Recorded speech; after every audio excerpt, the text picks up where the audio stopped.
Dear Dr. Love, itago niyo lamang po ako sa pangalang Marie, buhat dito sa Malate, 27 anyos, single, kasama pa ang aking mga magulang. Dr. Love, nag-work po ako, isa po akong Guest Relations Officer o GRO. Ang trabaho pong ito, hindi ko ginusto. Hindi ko pinili.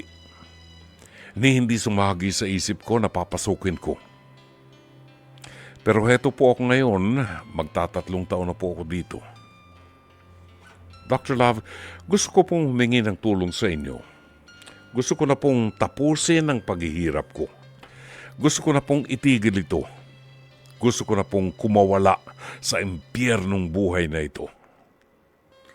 Pero hindi ko po alam kung paano, hindi ko po alam kung tama po ba na umalis ako kahit na ang kapalit nito ay ang pagsumpa ng magulang ko sa akin. Ganito po kasi, Dr. Love, noong 24 years old ako, normal naman po ako. Normal na babae. Oo, hindi ako nakapagtapos pero naglalako po ako ng mga merienda. Huminto po kasi ako sa pag-aaral para maalagaan ang mga kapatid ko at mapag-aral sila. Meron po pala akong 2 kapatid. Ang aking nanay po kasi magdamag. As in magdamag sa sugalan. Dati pangarap kong makapagtapos para maiahon sa hirap ang mga kapatid ko. Kasama na rin si nanay. Pero simula nang naging sugarol at lasinggera siya, wala na. Isinuko ko na ang aking mga pangarap dahil kailangan ako ng aking mga kapatid. Sa sobrang abuso ni nanay sa kanyang katawan, bumigay ang kanyang kidney. Ngayon, nagdadialysis sa po siya. Gusto ko siyang sisihin. Sisihin kasi siya ang may gawa nun sa katawan niya. Hindi man lamang niya kami inisip. Paano na kami sa pinaggagawa niya? Magkapera man siya sa sugal at alak, dinadala niya ang kanyang pera sa sugal, sa alak. Naintindihan ko naman po siya, Dr. Love. Nagsimula lang naman siyang naging ganyan. Simula nang iwan siya nagtatay, pero Dr. Love, hindi naman po sapat na dahilan yun para pabayaan niya kami. Alam ko nang nasasaktan siya, pero nasasaktan din po kami. Ayun na nga po. Simula nang nag-dialysis na siya, ipinasama niya na ako sa kanyang mga kumari sa isang bar. Doon na po nagsimula ang impyernong buhay ko. Mabuti po sana, Dr. Love, kung talagang GRO lang, pero hindi po, napipilitan akong sumama sa labas sa mga lalaki para lang makapag-uwi ng mas malaking pera para sa gamutan niya. Pambaon ng mga kapatid ko at para sa pang-araw-araw naming pangailangan. Gusto ko sanang mag-call center pero hindi ako natanggap. Akala ko kasi kung sinabi nila na lakas ng loob ang kailangan ay matatanggap na. Pero hindi. Dahil nga hindi ako nakapagtapos. Ang sakit, Dr. Love. Gusto kong magalit sa kanya pero naiipit po ako sa takot na baka bigla na lamang siyang mawala. Knowing na anytime pwede na po siyang mawala. At ayoko namang ang tumatak sa kanya kung siya ay mawala na. Pero Dr. Love, hirap na ako. Ayoko na po. Pero kahit subukan kong bumalik sa pagtitinda ng merienda o ibang mga racket ko noon bago pa ako maging GRO, wala na po talaga. Hindi na po talaga sapat. Dahil nga po sa mga gamot at kailangan niyang pagkain. Dr. Love, Pwede niyo po ba akong payuhan kung anong dapat kong gawin? Paano lalabas dito? Saan po magsisimula? Pwede rin po ba akong magsabi sa mga pari sa tindahan?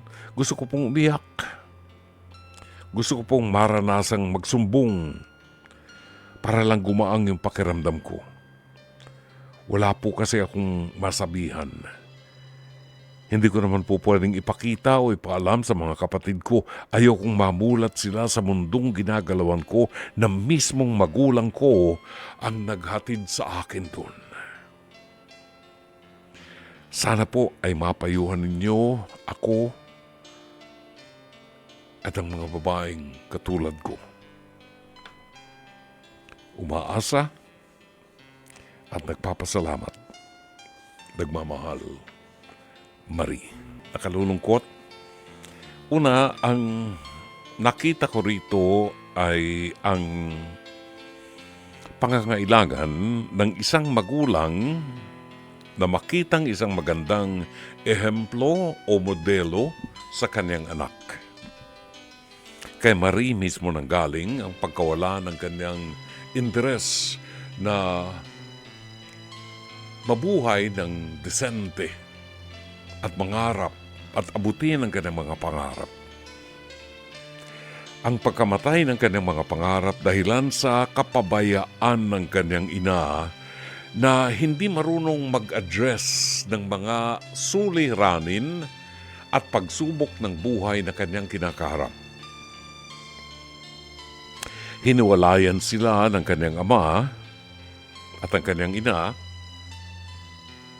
Magmula noon ay naging lasinggera at sugarol at inaabot ng magdamag sa sugalan. That was the wrong decision.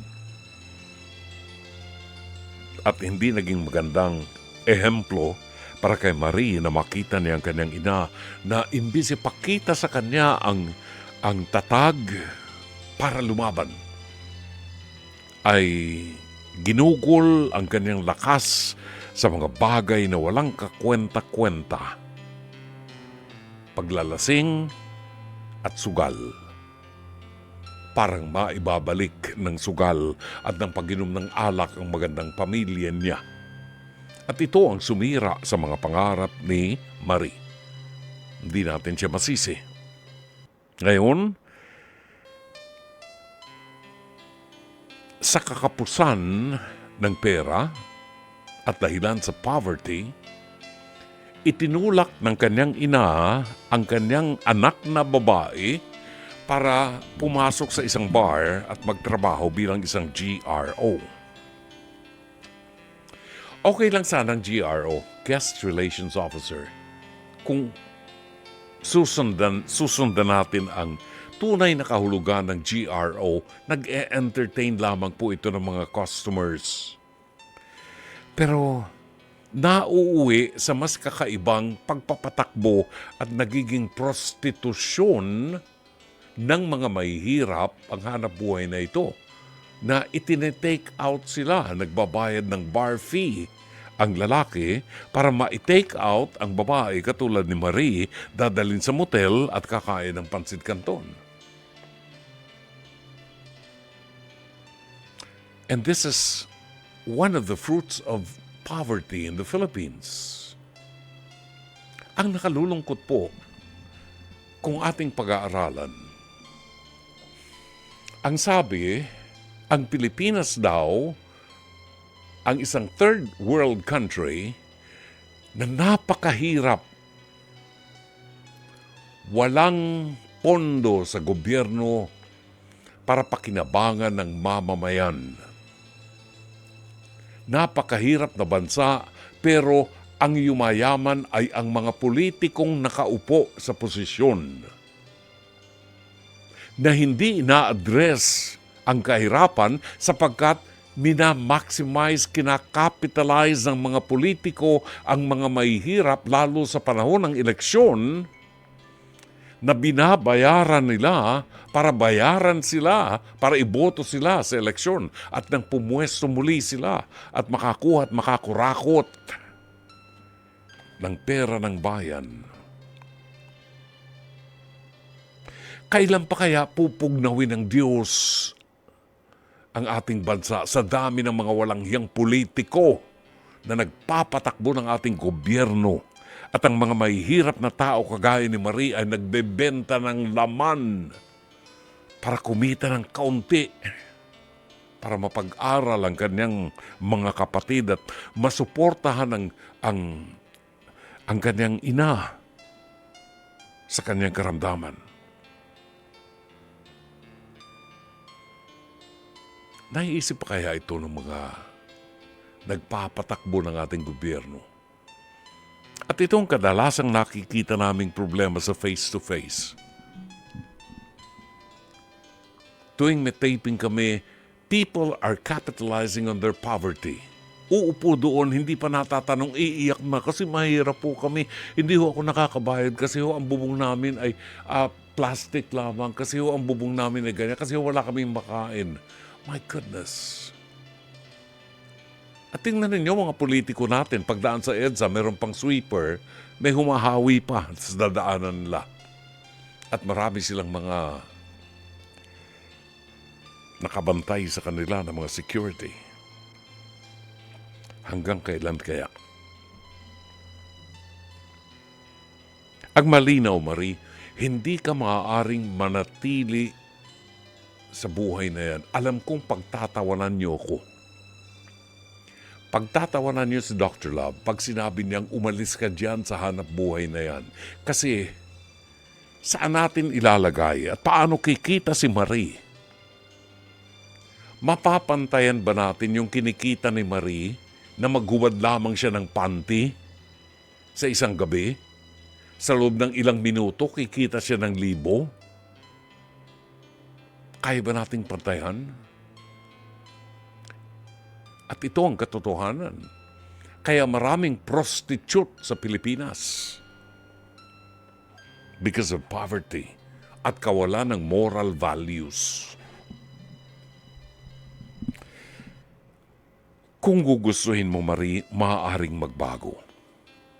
In today's gospel, sinabi ng anghel sa mahal na Birhen, nothing is impossible with God. Walang imposible sa Diyos. Isuko mo lamang sa Kanya ang iyong sarili, and I tell you, darating sa iyo ang tulong ng Diyos. Huwag kang mawala ng pag-asa. Pilitin mo lamang na kumawala sa putik ng pagkakasala na siyang magbabaon sa iyo sa higit na kahirapan.